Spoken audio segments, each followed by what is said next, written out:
न्यूरोलिंग्विस्टिक्स, भाषा और मस्तिष्क का अंतर संबंध। न्यूरोलिंग्विस्टिक्स मनोभाषा विज्ञान की एक महत्वपूर्ण शाखा है। यह भाषा की मानसिक प्रक्रियाओं और मस्तिष्क के तंत्रिका आधार के बीच संबंध का अध्ययन करती है। इसका उद्देश्य यह समझना है कि मस्तिष्क भाषा को कैसे संसाधित करता है। यह क्षेत्र भाषा उत्पादन, समझ, अधिग्रहण और उपयोग से संबंधित मस्तिष्क के क्षेत्रों और प्रक्रियाओं की पड़ताल करता है। न्यूरोलिंग्विस्टिक्स भाषा और मस्तिष्क के बीच जटिल संबंधों को उजागर करने का प्रयास करता है। यह भाषा विज्ञान, मनोविज्ञान और तंत्रिका विज्ञान के सिद्धांतों को एकीकृत करता है। न्यूरोलिंग्विस्टिक्स की शुरुआत 19वीं सदी में पॉल ब्रोका और कार्ल वर्निक के कार्यों से हुई।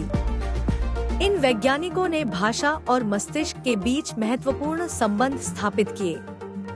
उनके शोध ने इस क्षेत्र की नींव रखी। पॉल ब्रोका ने 1861 में एक महत्वपूर्ण खोज की। उन्होंने मस्तिष्क के एक विशिष्ट क्षेत्र की पहचान की, जिसे ब्रोका क्षेत्र कहा जाता है। यह क्षेत्र भाषा उत्पादन से संबंधित है।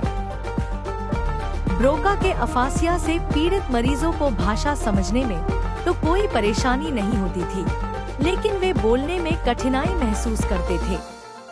उनकी भाषा अक्सर धीमी और गैरधारा प्रवाह होती थी। ब्रोका के निष्कर्षों ने यह स्थापित किया कि मस्तिष्क के विशिष्ट क्षेत्र भाषा कार्यों के लिए जिम्मेदार होते हैं।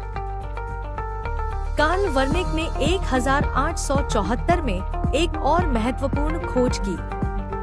उन्होंने मस्तिष्क में एक अन्य क्षेत्र की पहचान की, जिसे वर्निक क्षेत्र कहा जाता है। यह क्षेत्र भाषा समझ से जुड़ा है। वर्निक के अफासिया से पीड़ित मरीज धारा प्रवाह बोल तो सकते थे, लेकिन उनकी भाषा अक्सर अर्थहीन होती थी। वे दूसरों की बात को समझने में भी कठिनाई महसूस करते थे। वर्निक के शोध ने भाषा समझ में मस्तिष्क की भूमिका को स्पष्ट किया। ब्रोका और वर्निक के कार्यों ने न्यूरोलिंग्विस्टिक्स के विकास में महत्वपूर्ण योगदान दिया। उन्होंने यह प्रदर्शित किया कि मस्तिष्क के विशिष्ट क्षेत्र भाषा कार्यों के लिए जिम्मेदार होते हैं।